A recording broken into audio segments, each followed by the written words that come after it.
조정민 목사님이라고 IMBC 사장도 하시고, 이분은 청와대 정치부 기자도 하시고 앵커도 하신 목사님이십니다.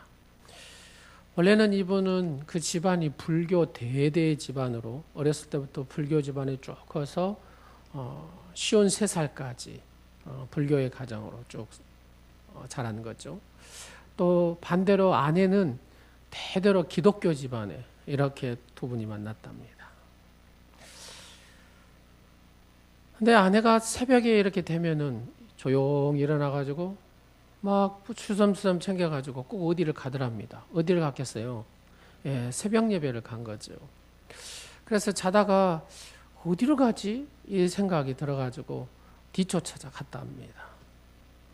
그래서 아내가 아마 그 사모님이 예배를 드리고 이제 거기에서 이제 직분을 받아서 아마 권사님이었겠죠. 53살이면. 새벽 예배를 마치고 막 중얼중얼하고 불 꺼서 막 기도를 하는데 샬라샬라도 했었고, 불교 집안에 이렇게 태어난 본인으로서는 도저히 그 광경이 이해가 되지가 않더랍니다. 그러면서 내 아내가 이단에 빠졌구나. 그 이단에 빠진 교회가 서울 온누리교회입니다. 이단에 빠졌구나 해서 그때 당시에 카메라 출동에 이렇게 신고해가지고 MBC 카메라 출동에 고발해서 매스컴을 타게 해야 되겠다. 그런 생각이 딱 들었답니다. 그리고 나서 이걸 어떻게 할까 고민하다가 여하튼 자기의 아내의 어떤 기도를 통해서 이분이 이제 교회 영혼사랑 프로포즈 이런 걸 했겠지요. 오늘이 교회에서도. 그래서 이제 교회를 나와서 이렇게 앉아 있는데, 오늘 마지막 여러분 우리 경배와 찬양팀에서 불렀던 백합 찬양팀에서 불렀던 337장 이 찬양을 부르게 됐답니다.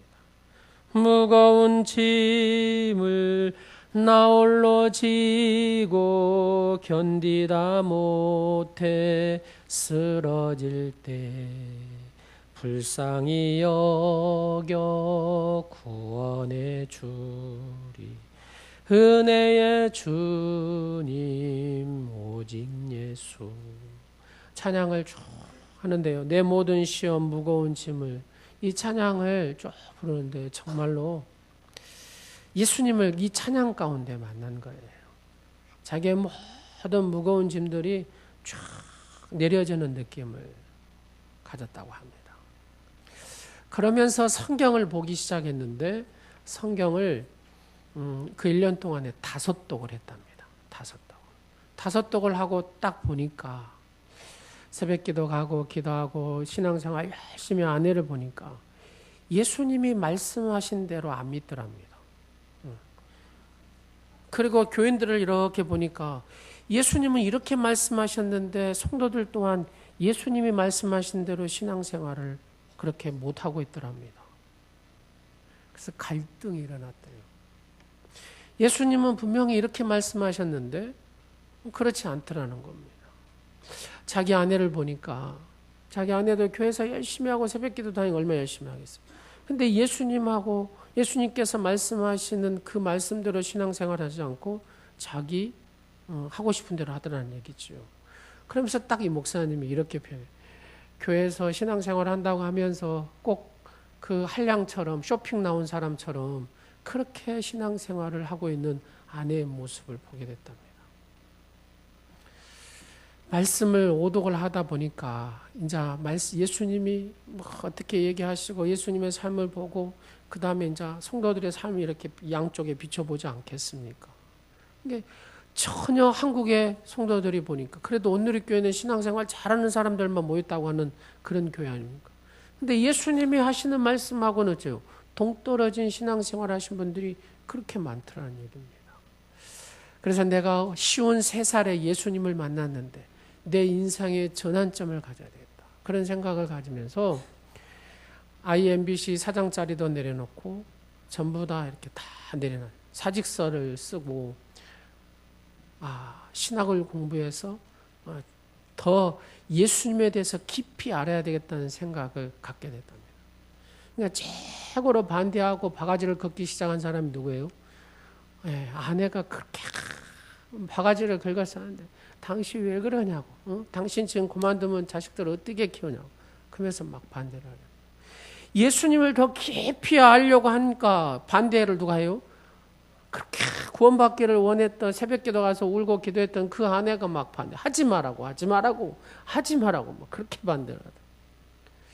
근데 한 번 예수님을 만난 이상 내가 예수님에 대해서 깊이 알고 예수님을 위해서 살아야 되겠다는 생각이 확 왔답니다. 여러분 불교의 가정에서 태어나서 그렇게 살았으니까 얼마나 불교의 모든 것들이 딱 몸에 배었겠습니까?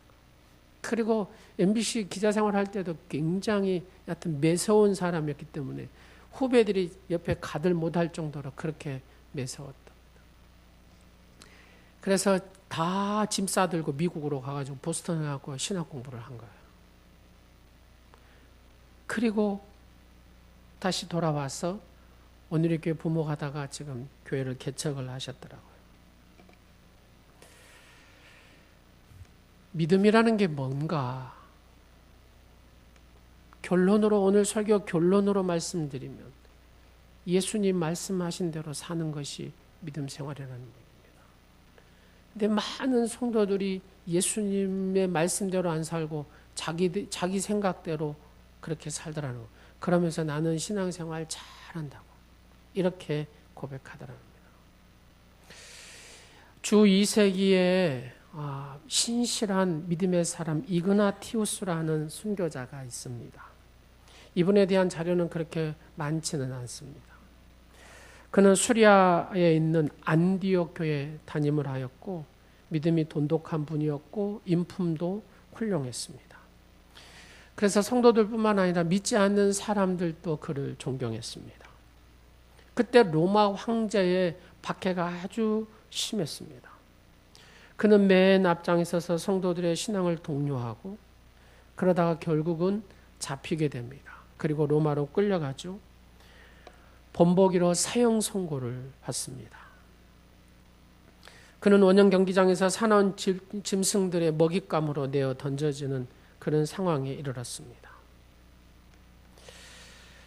그는 끌려가면서 많은 성도들에게 얘기했답니다. 자기 걱정하지 마라고. 나는 너무나 기쁘다고.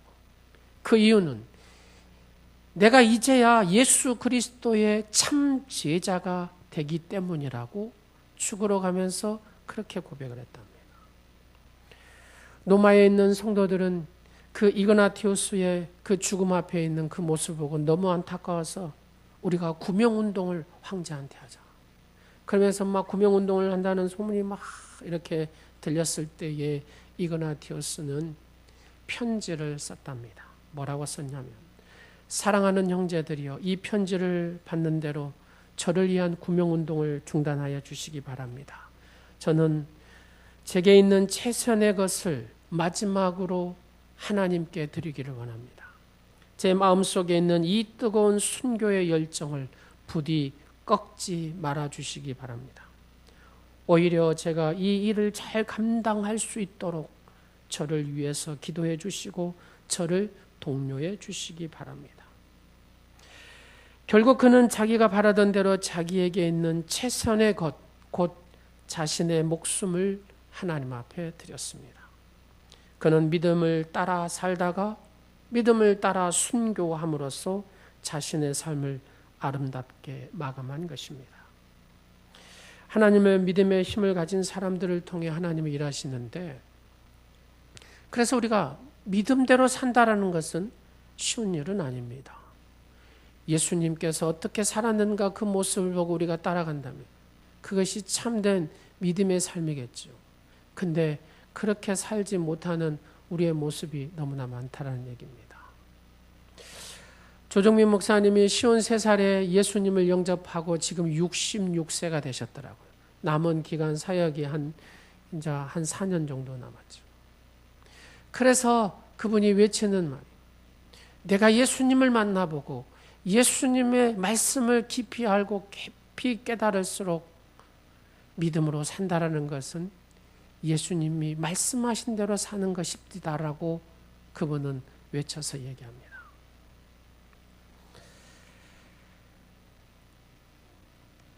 성경은 이스라엘 역사 가운데서 말씀의 부흥과 심령의 부흥과 가장 하나님의 아름다움을 회복하는 은총의 현장을 오늘 본문을 통해서 우리에게 보여주고 있습니다. 이 부흥의 역사는 그냥 이루어지는 것이 아니라 하나님께서 주님의 사람을 준비하시고 사용하신 결과, 그 결과로 인하여 많은 이스라엘 백성들이 축복의 자리에 앉게 되더라는 겁니다. 오늘 본문 말씀으로 가서 5절 말씀에 뭐라고 말씀합니까? 예스라가 모든 민족에 서서 그들 목전에 성경을 펴니, 바로 이 성경을 펼 때 모든 백성이 다 일어서니라. 모든 백성이 다 일어섰다는 얘기입니다. 남녀노소 모든 계층의 사람들이 다 모여서 주의 말씀 앞에 그 말씀을 존중하는 마음으로 일어섰다는 얘기입니다. 그 다음을 보면 특별히 말씀의 강단에 선 예스라가 광대하신 하나님을 송축하며 모든 백성이 손을 들고 아멘 아멘으로 응답하고 여호와께 경배하였다라고 얘기합니다.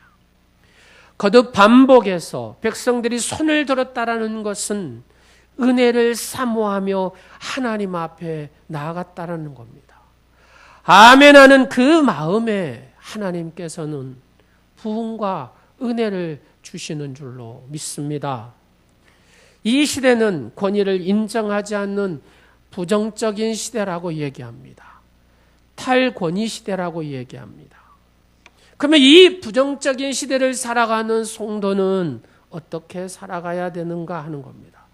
성도들이 가는 곳마다 이 아멘, 아멘, 아멘 하는 이 아멘의 고백이 확산되고 확산되어서 하나님을 우리의 입술로 경배하며 아멘하고 엎드려 주님을 경배하는 이 아멘의 소리가 흘러 넘칠 때에 바로 그것이 영적인 부흥의 역사가 일어나는 심령이 될 것이고 가정이 될 것이고 교회가 될 것이고 이 나라 민족이 될 줄로 믿습니다. 고린도후서 1장 20절에 뭐라고 합니까? 예, 아멘하여 하나님께 영광을 돌리게 되느니라고 말씀합니다. 그렇습니다. 사랑하는 성도 여러분, 여러분의 아멘함으로 여러분의 입술을 통해서 하나님께 영광 돌리는 그런 입술이 되시기를 간절히 축원합니다. 하나님께서는 어떤 사람을 통해 영적인 부흥을 일으키십니까? 그렇습니다. 하나님은 믿음의 사람을 통해서 각각의 그 하나님의 시대를 열어가셨다라는 얘기입니다. 첫 번째로 하나님은 믿음의 힘을 가진 사람을 통해 하나님의 일을 하시더라는 얘기입니다. 느헤미야 1장 5절 말씀에 뭐라고 합니까? 이르되 하늘의 하나님 여호와 크고 두려우신 하나님이요 주를 사랑하고 주의 계명을 지키는 자에게 언약을 지키시며 궁유를 베푸시는 주여 간구하나이다. 그렇습니다. 느헤미야 전체를 보면은 주도하는 사람이 두 사람입니다. 첫 번째 사람은 총독 느헤미야고 제사장 학사인 에스라입니다. 이스라엘 백성들에게 부흥을 가져오게 한 이 영적 채널로 쓰임받은 사람이 바로 느헤미야입니다. 느헤미야는 어떤 사람인가는 오늘 말씀을 통하여 그의 고백을 보면은 잘 알 수가 있습니다. 왜 하나님은 이 느헤미야를 통해서 이 영적 채널로 사용하고 이스라엘 백성들을 이 느헤미야를 통해서 축복하시도록 하였는가 하는 겁니다. 느헤미야는 저가지 두 가지를 믿는 신앙을 가지고 있었습니다. 첫 번째는 뭐냐면 느헤미야는 하나님의 언약을 지키시는 하나님이라는 걸 믿었다는 겁니다. 약속의 하나님이라는 것을 믿었다는 얘기입니다. 하나님은 아브라함과 이삭과 야곱과 모세에게 주신 하나님의 백성들에 대한 이 약속을 신실하게 지키시는 하나님이라는 것을 믿었다는 겁니다. 이스라엘 백성들이 하나님의 백성답게 살지 못했을 때에 바벨론 포로로 잡혀가죠. 심판의 채찍을 내리시지만 그들을 다시 회복시키시는 그 약속을 이루시는 하나님이었다는 얘기입니다. 느헤미야에게는 하나님의 백성들에게 약속하시고 그 약속을 이루시는 하나님에 대한 반석 같은 비전과 믿음이 이 느헤미야에게는 있었다는 얘기입니다. 교회다운 교회가 되려면 사람이 이끄는 교회가 되기 전에 하나님의 약속의 말씀이 이끄는 교회가 될 때에 진정한 교회다운 교회가 될 수 있다라는 얘기입니다. 인생을 이끄는 하나님의 약속이 무엇입니까? 마태복음 28장 20절에 뭐라고 합니까? 내가 세상 끝날까지 너희와 항상 함께 있으리라. 내가 세상 끝날까지 너희와 항상 함께 있으리라. 이 말씀을 붙들고 사는 성도는 흔들림이 없을 것입니다. 사람의 잔재주와 지혜가 아닌 하나님의 약속이 이끄는 가정과 사람이 될 때에 그의 삶은 일시적으로 흔들린다 해도 영원히 흔들리지 않을 것입니다. 여러분의 삶을 이끄는 말씀이 무엇입니까? 지금 여러분 이 말씀을 듣는 순간에 여러분의 말씀, 여러분을 이끄는 그 말씀이 무엇인가를 한번 생각해 보십시오. 여러분의 가정을 이끄는 말씀이 무엇인가를 생각해 보십시오. 여러분과 약속하신 그 언약의 말씀이 무엇인가를 생각해 보십시오. 여러분의 머릿속에 스치는 말씀이 있습니까? 바로 그 말씀이 여러분을 이끌고 여러분의 가정을 이끌고 여러분의 자녀를 이끄는 말씀인 줄로 믿습니다. 두 번째로 느헤미야는 긍휼을 베푸신 하나님을 믿었다라는 얘기입니다. 긍휼이라는 단어는 히브리어로 헤세드라는 단어를 씁니다. 이 헤세드는 인자와 사랑으로 번역합니다. 하나님은 약속을 주실 뿐만 아니라 우리를 사랑하시고 불쌍히 여기시는 주님이라고 느헤미야는 고백합니다. 느헤미야는 하나님께서 당신의 백성에 향하신 그 긍휼하심과 사랑만이 하나님의 백성을 이끌 수 있는 유일한 것이라고 고백합니다. 또한 느헤미야는 하나님의 귀한 일을 감당할 때 반대하거나 음해하는 세력이 있음에도 불구하고 하나님께서는 하나님 백성에 형통케 하신다는 것을 믿었던 인물입니다. 느헤미야 2장 20절 말씀에 뭐라고 합니까? 내가 그들에게 대답하여 이르되 하늘의 하나님이 우리를 형통하게 하시니라 말씀하고 있습니다. 그렇습니다. 산발락과 도비아가 아무리 반대하고 아무리 음해하고 하였을지라도 하나님께서는 하나님의 백성을 통하여서 형통하게 하신다는 이 긍휼의 은혜를 베푸시는 그 하나님을 믿었다라는 얘기입니다. 여러분, 지금 우리나라에나 전 세계적으로 문제가 무엇입니까? 동성애입니다. 바로 이 동성애법을 통과시키려고 합니다. 여러분, 동성은 분명히 하나님께서 가증히 여기신 죄입니다. 근데 이 동성애자들을 회복시킬 수 있는 사람들은 누굽니까? 예수 그리스도를 믿는 하나님의 자녀들밖에 없다라는 겁니다.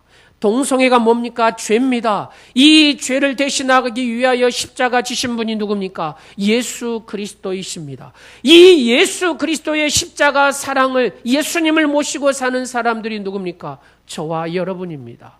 바로 이 예수 그리스도의 십자가의 사랑을 가진 자만이 이 동성애자들을 다시 그 성의 정체성을 갖게 하고 회복시켜 줄 수 있는 딱 사람이 바로 예수 그리스도를 믿는 저와 여러분이라는 얘기입니다. 여러분, 사랑이 식어지면 어떠한 중독도 회복되지 않습니다. 중독을 공부해 보니까 중독도 너무너무 많더라. 종류가 너무너무 많습니다. 우리가 대부분 아는 알코올 중독, 도박 중독, 일 중독, 관계 중독, 이런 약물 중독 이렇게 얘기하잖아요. 근데 중요한 것은 이 중독을 고칠 만한, 완전히 고칠 만한 어떤 무엇이 없더라고요. 약을 치료해도 심리치료해도 안 됩니다. 중요한 것은 이 중독에서 회복시키기 위해서는 가족의 사랑이 필요하다는 겁니다. 도박 중독이 최고 힘들다고 합니다. 그러나 가족의 사랑이 있으니까 회복이 되더라고요. 사랑만이 이 중독에서 벗어나게 할 수 있다는 얘기입니다. 긍휼한 마음, 하나님 우리를 긍휼히 여기신다는 이 마음이 필요하다는 얘기입니다. 스폴지온 목사라는 분이 계십니다. 이분은 런던의 고아들을 보살피는, 또 고아들을 이렇게 먹이는 그런 목사님이십니다. 이분이 고아들을 먹이기 위해서 300파운드를 이렇게 모금을 했다고 합니다. 그런데 기도 중에 하나님이 이렇게 음성을 주는 거예요. 스폴지오나, 네가 뭔 이 300파운드를 조지 뮬러에게 갖다 주어라. 이렇게 음성을 줍니다. 하나님 왜 그러십니까? 이 돈도 우리 이 고아원에도 필요합니다. 이 고아들을 먹이는 데 필요합니다. 찾고 거부를 했더니 하나님은 계속해서 조지 뮬러를 갖다 줘라. 조지 뮬러를 갖다 줘라. 계속 끊어지지 않더랍니다. 그래서 주님 순종하겠습니다 하고 그 300파운드를 가지고 조지 뮬러 목사님한테 갔다 옵니다. 조지 뮬러 목사님 가니까 열심히 기도하고 있는 겁니다. 하나님 300파운드가 필요합니다. 300파운드가 필요합니다. 주시옵소서. 그래야 이 아이들을 먹일 수 있습니다. 300파운드. 하나님께서 내게 모금한 이 돈을 목사님한테 갖다 주라고 해서 가지고 왔습니다. 이렇게 스펄전 목사님이 얘기하니까 조지 뮬러 목사님이 이 돈을 붙들고 막 울기 시작. 급하게 300파운드가 필요했다라는 얘기. 그리고 그 목사님한테 주고 나서 자기는 털레 자기 사무실로 돌아서 의자에 딱 앉으니까 종이로 이 싸진 뭉탱이가 딱 하나 있더랍니다. 펼쳐보니까 330파운드가 있더랍니다. 하나님께서는 300파운드 이자까지 붙여서 갖다 놓더라는 얘기입니다. 잠언 19장 17절에 뭐라고 합니까? 가난한 자를 불쌍히 여기는 것은 여호와께 꾸어드리는 것이니. 여러분, 가난한 자를 불쌍히 여기는 것은 하나님 앞에 내 돈을 어째요? 하나님 꾸어드립니다 하고 꾸어드리는 것과 같다라는 겁니다. 그의 선행을 그에게 갚아주시리라. 더불어민주당의 그 박주민 의원이라고, 이분은 그런 궁휼한 마음을 가진 의원 같아요. 그분에 대한 것을 쭉 열어보고 또 세월호 뭐 이렇게 해서 또 세월호 그 학부모들이 막 해가지고 국회의원 되신 분이더라고요. 근데 이분이 인터넷 보니까 그 고 김관웅 잠수사 죽음 앞에 눈물을 흘리는 진정성 있는 눈물을 보게 됐습니다. 그냥 국회의원이니까 눈물을 흘리겠지가 아니라 정말로 끈끈한 관계 속에서 정말로 그 죽음에 대한 안타까운 심정으로 슬퍼하는 그 넋놓고 눈물 흘리는 이 박주민 의원 말입니다. 이에게는 가난한 자를 긍휼히 여기고 연약한 자를 긍휼히 여기는 그런 마음을 가진 의원임을 볼 수가 있습니다. 삶도 보니까 그렇게 살았더라고요. 사랑하는 여러분, 하나님의 형통케 하심을 신뢰하십니까?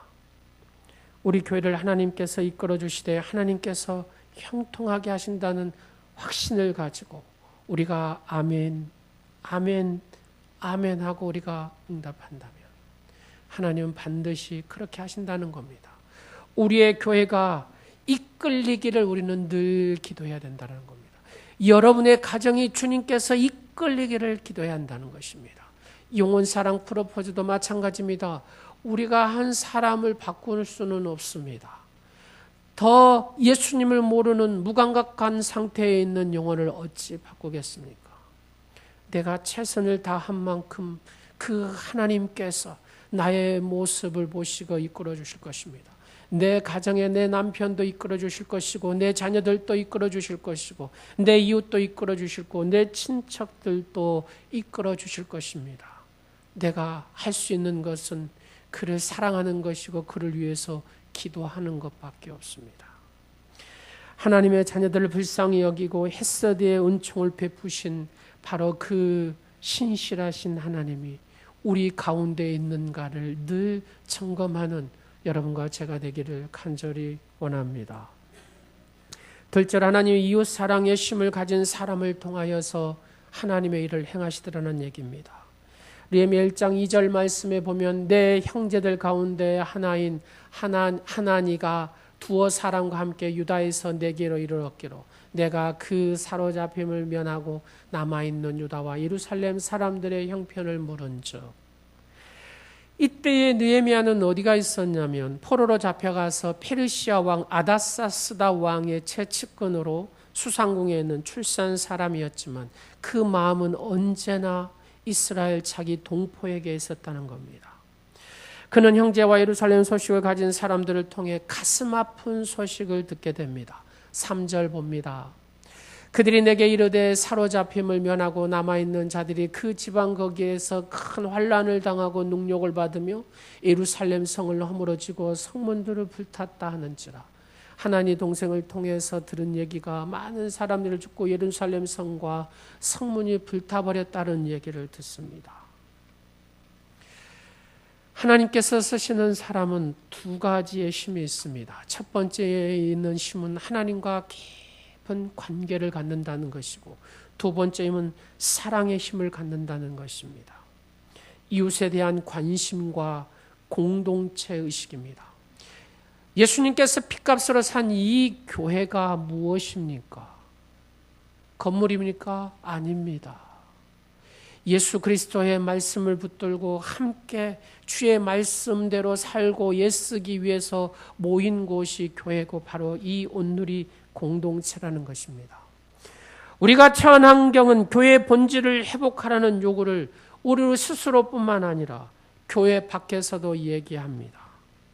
예수 믿는 사람이라면 예수 믿는 사람답게 살아달라는 것이 우리를 향한 믿지 않는 사람들의 요구라는 얘기입니다.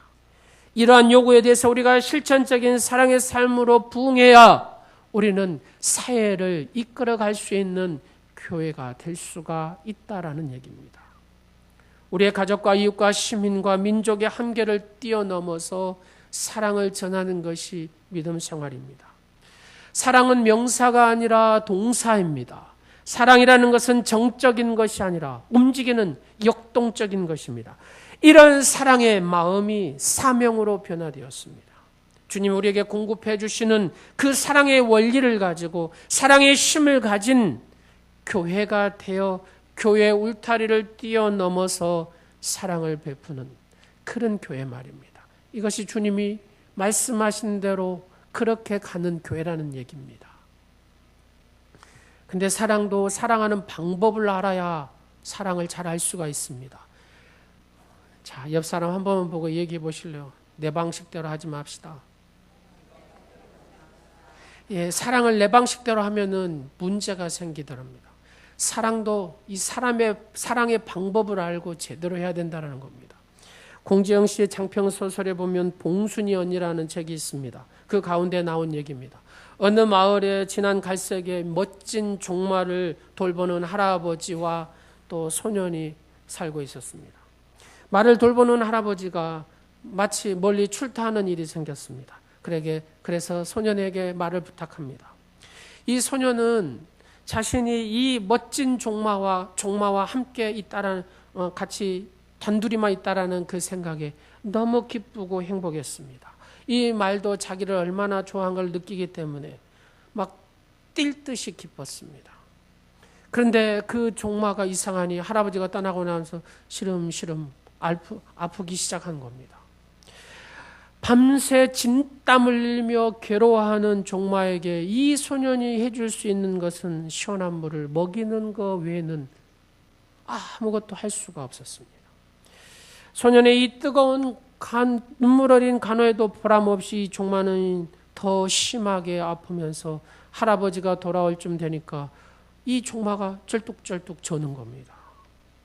놀란 할아버지는 소년에게 물었습니다. 무엇을 줬냐고. 그래서 자기는 찬물을 줬다라는 겁니다.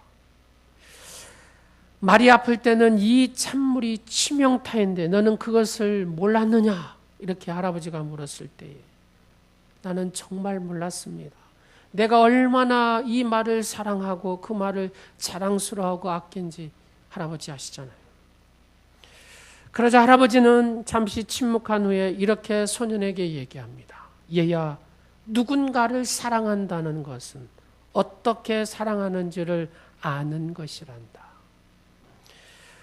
우리는 실상 사랑을 하면서 사랑의 방법을 잘 모릅니다. 부부간에도 사랑을 한다고 하면서도 사랑의 방법을 모르니까 갈등이 일어납니다. 자녀들과 관계, 부모와 관계에서도 사랑을 잘 모르니까 이 갈등이 일어나더라는 얘기입니다. 상대가 뭘 좋아하고 뭘 싫어하는가를 알면서 사랑해야 되는데 자기 방식대로 사랑하니까 그 사랑이 갈등을 낳게 되더라는 얘기입니다. 사랑하는 여러분, 사랑하는 방법을 아는 것이 중요합니다. 남자는 나이가 들수록 쪼잔해집니다. 여자는 나이가 들수록 대범해집니다. 여러분 어떻습니까? 여러분의 가정에도 그렇지 않습니까? 젊었을 때는 안 그랬는데 저 인간이 왜 저렇게 쪼잔해진가 모르겠다 막 그러잖아요. 근데 요조숙녀였던 아내는 가면 갈수록 져요. 완전히 터프해지면서 저질르기도 팍팍 저질러 버립니다. 이게 이 남녀가 차이라는 얘기입니다. 그래서 이 갈등이 일어나게 되고 그러다 보니까 어째요? 방도 따로 쓰더라고요 보면. 왜요? 싫은 거지요. 사랑의 방법을 몰라서 그렇습니다. 아이들이 왜 부모의 말을 안 받아줍니까? 자녀에 대해서 몰라서 그렇습니다. 사랑하는 여러분, 우리가 어떤 말로 막 지식으로 집어넣어서 하려고 하면은 머리만 얻습니다. 그러나 사랑의 뜨거운 사랑으로 하면은 그 자녀를 얻게 되고 아내를 얻게 되고 남편을 얻게 되고 사람을 얻게 되는 줄로 믿습니다. 그래서 우리는 사랑의 방법을 알아야 된다는 겁니다. 세 번째로 그래서 하나님은 삶의 능력을 가진 사람을 통해서 역사하신다는 겁니다. 삶의 능력이라는 것이 무엇입니까? 도덕적인 탁월성, 삶의 모범, 진리의 일상화, 말씀의 성육화입니다. 전도가 무엇입니까? 다른 거 아닙니다. 예수 믿으세요. 이것도 중요하지만 정말로 내 삶에서 예수님이 말씀하신 대로 살면 그 모습 보고 당신이 믿는 예수 나도 믿어보겠다라고 하게 된다라는 얘기죠. 그게 전도라는 겁니다. 삶의 능력이 있는 삶은 바로 전도할 수 있는 삶이 된다라는 겁니다. 우리는 2000년에 히든크 감독한테 기대했던 것이 무엇입니까? 히든크여 당신의 능력을 보여주세요 막 그러잖아요. 그렇습니다. 예수 안 믿는 사람들도 우리에게 동일하게 얘기합니다. 성도여, 예수 믿는 사람들이여, 당신의 삶을 통해서 당신들이 그 능력을, 삶의 능력을 우리에게 보여달라고 얘기함. 그러면 나도 당신 따라 예수 믿겠다라는 것이지요. 우리는 가정과 직장과 사회에서 삶으로 말해야 한다는 겁니다. 어떤 경우에는 입을 닫고 묵묵히 서 있을 자리에서 서서 봉사하는 것이야말로 주님을 기쁘시게 하는 일입니다. 하나님을 사랑하며 동족들을 사랑하는 마음이 실천되었을 때에 이스라엘 민족에는 엄청난 부흥의 역사와 축복의 역사가 이어졌습니다. 느헤미야가 그랬고 예스라가 그랬습니다. 믿음의 리더들이 그랬습니다. 바로 이 축복이 그 민족의 역사가 일어나는데 하나님께서 명령하신 절기를 지키기 시작하고 약속하신 그 언약의 말씀에 따라 갱신의 역사가 일어나고 가정생활에서 안식이 회복이 되고 하나님 앞에 드리는 10의 1조들이 회복되기 시작하더라는 얘기입니다. 여기서 순서가 중요합니다. 먼저 우리에게 하나님과 이웃에 대한 사랑하는 마음이 있어야 된다는 겁니다. 그래야 주님께서 물질을 드리고 시간을 드리는 것을 기뻐하신다는 얘기입니다. 율법주의는 법이 앞서는 것이지만 복음주의는 사랑이 앞서고 은혜가 앞서는 것입니다. 우리 각자 내면의 상태를 잘 분별하는 가운데 우리는 사도 바울의 고백처럼 주님을 더욱 사랑하는 마음을 가지고 주님 앞에 자원하는 마음으로 나와야 된다는 겁니다. 사랑하는 오늘의 가족 여러분, 오늘 우리의 모습 한번 보세요. 오늘 나의 이 모습은 어제 내가 어떻게 고백을 했는가에 따라서 지금 나의 모습이 주어졌다는 겁니다. 오늘 내가 어떤 믿음의 자세와 태도를 가졌느냐에 따라서 내일이 결정된다는 겁니다. 여러분 미래의 결정이 정말로 어떻게 결정될 것인가 궁금하지 않습니까? 그러면 오늘 내가 어떤 믿음의 자세로 태도를 가졌느냐는 결론에 따라서 내일의 이 결정이 되는 것이죠. 느헤미야의 마음 한가운데서 이루어진 신앙의 인격과 비전은 온 이스라엘 축복으로 이어졌습니다. 우리의 자녀들에게 하신 약속을 꼭 이루시고 형통케 하시고 긍휼을 베푸시는 하나님을 온전히 신뢰한 믿음으로 여러분 나아가시기를 원합니다. 주님이 공급해 주시는 사랑을 가지시고 가족과 이웃과 민족의 울타리를 뛰어넘으시기를 바랍니다. 십자가의 사랑을 전하고 실천함으로 이 사회를 이끌어가는 교회가 되어야 되지 않겠습니까? 가정과 직장 사회에서 우리가 삶으로 보여줘야 된다는 겁니다. 삶의 능력이 없이는 하나님께서는 나를 통해서 그 시대를 열어가시지 않고 축복의 역사를 이어가지 않는다는 겁니다. 오늘 이 말씀처럼 주님께서 뭐라고 말씀하시는가를 우리가 귀 기울여서 그 말씀대로 사는 믿음의 주인공이 되시기를 간절히 축원합니다. 기도하겠습니다. 하나님은 믿음의 힘을 가진 자로서 그 가진 사람들을 통하여 하나님의 일하심을 오늘 말씀을 통하여 다시 한번 깨닫습니다.